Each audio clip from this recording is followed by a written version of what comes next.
currently 9:12 p.m. I'm starting my next vlog, and I shall see you in the morning. Hey guys, this is a bunch of clips from my year so far. Hope you enjoy. J.J. Dillon got hurt. The issue not settled. Rematch, Miami, Orange Bowl. It's going to be bigger and greater than the first day of the year. But no, he never said anything to me. But I did hear that he was greatly offended and decided to, it's like a little, in fact, a lot of what I did there was like being a little kid, seeing what you can get away with until mom spanks your ass or makes you pull a switch off the tree, Yeah. Well, I think, what's funny, you mentioned that about Del Rey, so I can't remember exactly when you said this line I'm about to repeat, but there was one promo where you referred to the Bible as a book of lies, and I'm willing to bet... A pack of fairy tales. Pack of fairy tales. I'm willing to bet that was said after Jimmy Del Rey told you what he told you. And yes, Bob Cottle did wince. Along that line of you saying that, what was... obviously, where you're at, you're talking about basically taking a piss on the Bible.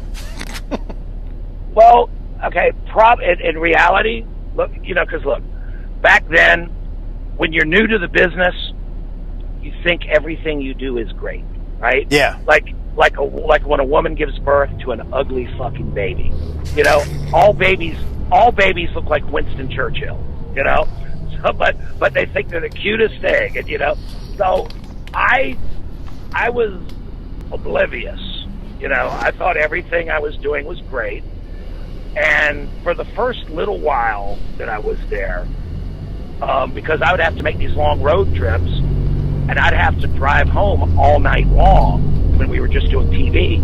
I'd have to drive home all night long and pull into the parking lot at work at 7:30 in the morning right before I had to change clothes and run into my shitty hot warehouse that I worked in. So I didn't have much interaction. What? Mr. Horn, who learned you? What do you mean? Who learned you all them big words you use? So, I don't think they got it at first, but when I started to ramp it up, it got, because, I'm just reading reviews in the sheets every couple of weeks, and I'm just thinking, okay, where can I take it? How far can I go before I get in trouble, And towards the end, I would run into people in the hotels. I guess those were motels, or hotels with a W in front of it, like the Super 8. But yeah, some of them took offense, and a lady of questionable virtue with whom I spent an evening said something to me along the lines of, "Nah, you can't holiness. If she knew I was with you, she'd whip my ass." I got that, but and then on I believe the very last promo I ever cut there, which according to the timeline where you're doing it might be 4 weeks from now, 3 weeks from now, at the very end of it, you can audibly hear some guy yell out, "Get that Satan shit out of here!"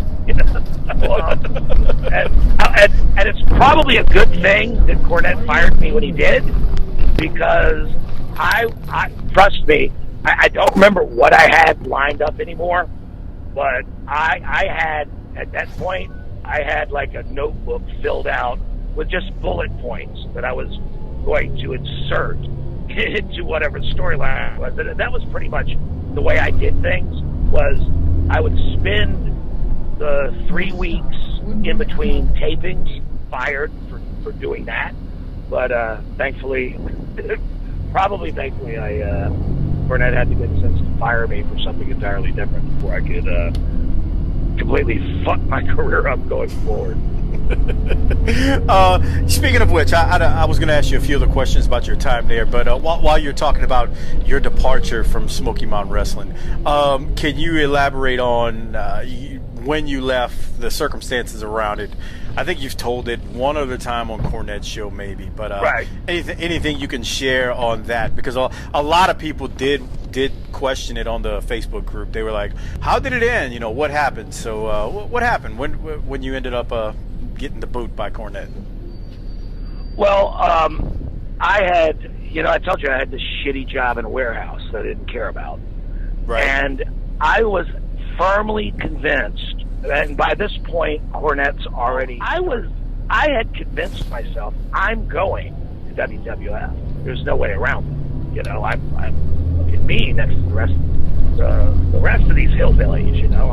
I'm not Cornette or Heyman, but I'm right under them. Is how I saw myself. In my, fucking arrogance and youthful cluelessness. But so I started really fucking off at my day job and like intentionally breaking furniture and stuff like that. I'd be on a like a forklift thing that would go up like 2 stories high to move like say a big dresser. And with these forklifts, you could do this because they're electric. It wasn't like hydraulic brakes. When you let go of the throttle or whatever you call it, the thing stopped on a dime.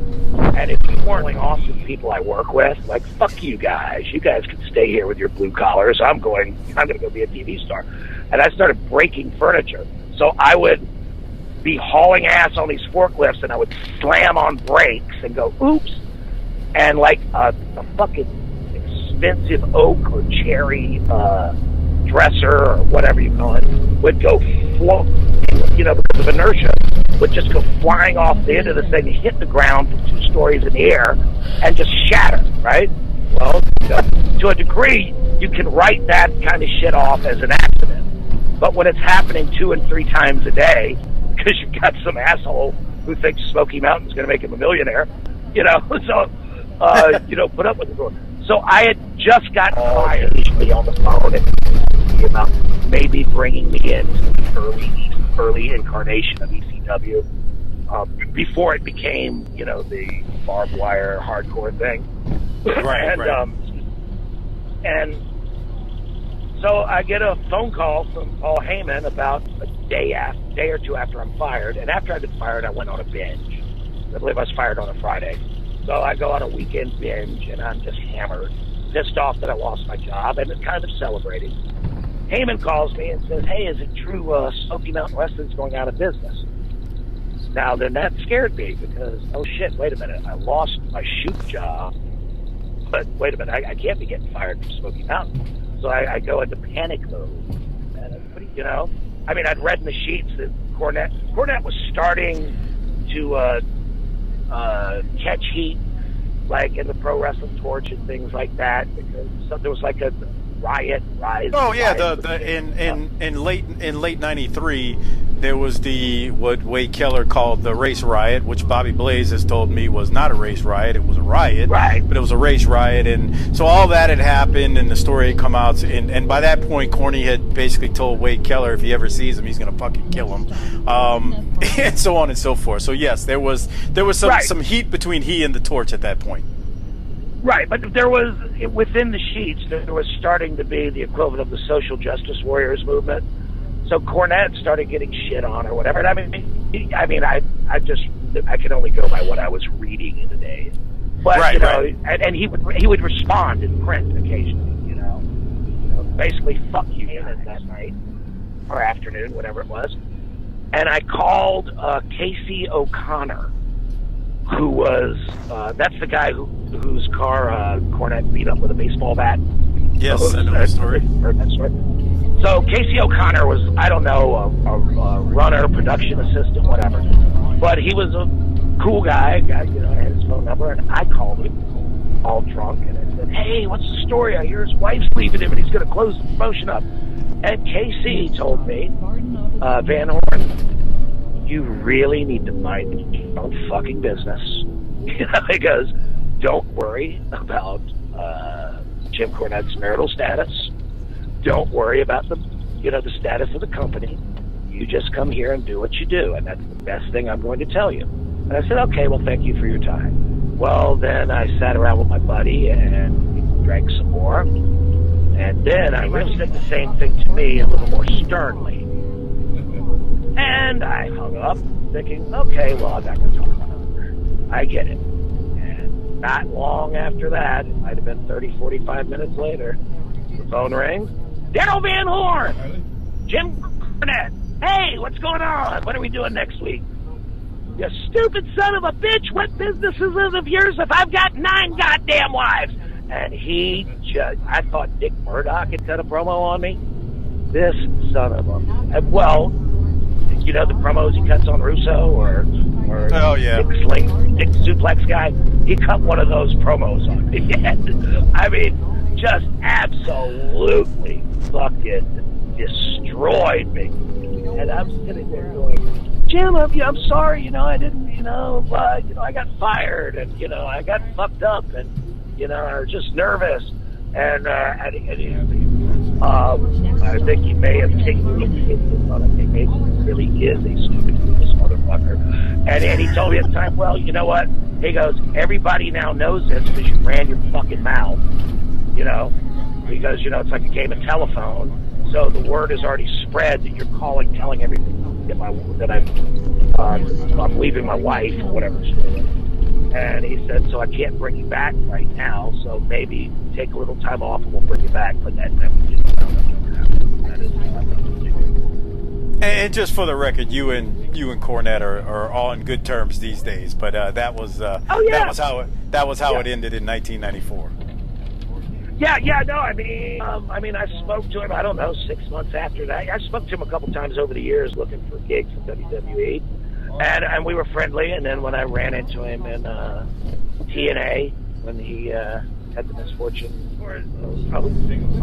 because I accidentally dialed his phone number in the middle of the night, trying to, his phone number and my wife's phone number were one space apart on the friends list or whatever you call it, the call list. And I was sitting in a room partying with the boys, and I pressed whatever, my fat fingers did the wrong damn thing, and I looked down on it, and I'm sitting there talking shit in the room full of drunk wrestlers, and I saw it. It said Cornette or whatever on the screen, and I hung up the phone quickly, and I went, oh shit. And he was real wound up. I forget why he was mad. He had a shitty ride or a shitty trip or something. And I said, oh fuck guys, this isn't cool. I just called Cornette. It's like 4 or 5 in the morning. And they go, nah, it's fine. He didn't answer, did he? And I said, no, didn't have already fire me, but he just basically threatened to kill me if I got anywhere near him. And so, and here's an interesting little story. I don't think I even told Cornette this. After that, so we worked, and occasionally Cornette would be the agent for our matches at TNA, and he would give me the finish, but there was no more shooting shit like Homeboy.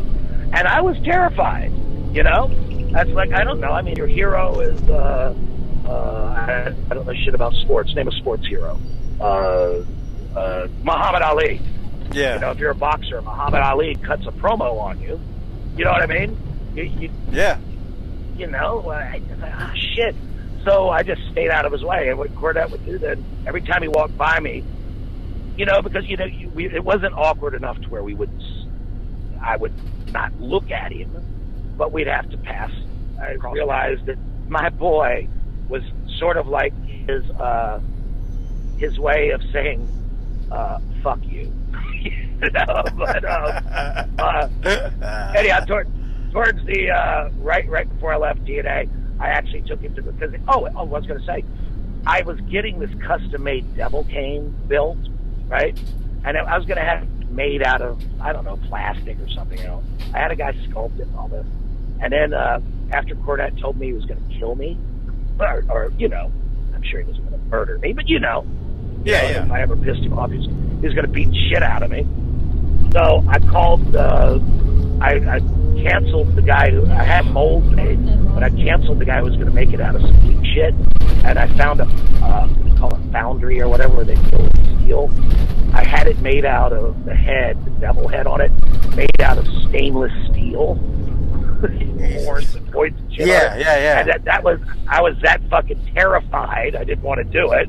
And I'm not saying, but that's the reason I made the thing. I spent $1,700 making out of stainless steel just because I was like, this guy goes trying to whip my ass. I got no choice but to try to hit him, you know, with my gimmick, you know. But no, everything was fine because eventually I was uncomfortable with the uncomfortable silence and my voice, and I said, I just wanted to ask you, can we squash this? And he really didn't even remember what he was mad about, you know. And he said, well, there was a couple things going on, and one was, you know, a bad day and a bad trip and whatever else. But it basically was squashed, and then I've run into him in the conventions over the years, and everything's fine.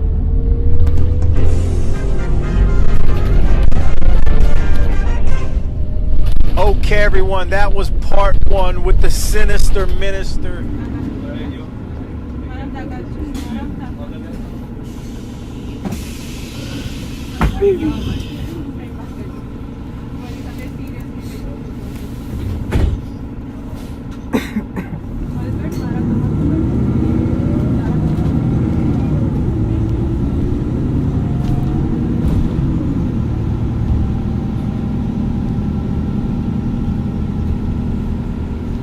Next stop, John M. Charlton.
Listen to who's number 4. One of my favorites, Wild Bill Longson, the Forgotten Man. Yeah.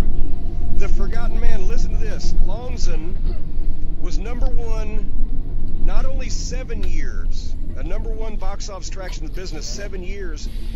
They were all at a fucking row. So basically, from 40 or 41 through 1946. Wild Bill Longson was not only the top box office attraction in the wrestling business, but for all those years, he also doubled the number 2 guy in terms of major houses drawn. So he's the only person ever in the history of the business to not only be number 1 7 years in a row, but to be a dominant, as Dave called it, and double the number 2 guy all those years. Who would have been? I mean, if World War II hadn't happened, how do you think that would have affected Bill Longson's drawing ability? You know, nobody before the war that was that dominant since Londos and Lewis, who we'll get to Londos in a second. But anyway, so Wild Bill Longson, and he had that run in St. Louis. He was the first heel champion, invented the pile driver. I mean, I'm not saying he was the first. He was the first champion that was pretty much, I'm going to be a heel, right? And do his thing, and the rough, tough old bastard. Boy, St. Louis is a similar thread through all these so far, pretty much. Yeah. Well, because in St. Louis, Longson set the record where during the World War II years, right? Over a pretty much a 6-year period, they had about 60 shows in St. Louis that he main evented, and they drew over 10,000 each. That's how hot he was just in St. Louis. But at the time, he was the world precursor of the National Wrestling Alliance, the National Wrestling Association world champion, and was working all over the country. From St. Louis, he was the protege of Strangler Lewis.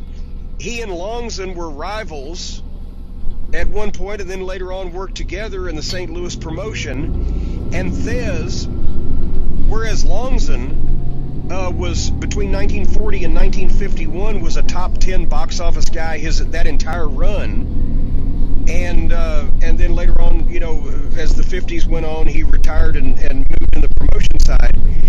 But Thez, between 1938 and 1968, the most longevity pretty much on this list, was in the top 10 21 of those years. He was number 1 7 years, tied with Longson, but not consecutively. And basically it was because for so much of that period, he was considered the guy as far as legitimate wrestling. All of the years that WWF did not have television in New York City. What was that, a 2 or 3 year period there in the late 60s? But he was drawing over, I mean, everywhere else, he was still drawing 10,000 people to the Garden with no TV, just Bruno. But anyway, Bruno came in at number 2, 8 years, top draw of the year, 3 years, doubled the number 2 guy, and a top 10 box office attraction 19 of the 20 years he was pretty much in the business. Which leaves, I don't have a drum roll, but they've got to be able to figure it out by now, right? We mentioned his name a minute ago. Fuck. The Golden Greek, Jim Londos, is still here number 5 1 year. So 4, 8, 13. Yeah, that's pretty fucking heavy. Anyway, and the point has to be made that not only was he more dominant during his peak than any wrestler ever before or since, but this came during a time where there was obviously less transportation, and not only had no interstate system, there was no television, there were few large arenas in the country, indoor arenas, to the point where a lot of Londos's biggest matches had to go to ballparks. There was less population, but his best years came during the Great Depression. He was doubled the number 2 guy in 31, 32, 33, and 34, and 37. Jim Londos was the world champion professional wrestler, except for the world heavyweight boxing champion, was the highest paid professional athlete. Hi guys, I'm home. I'm out of my vlog. See ya.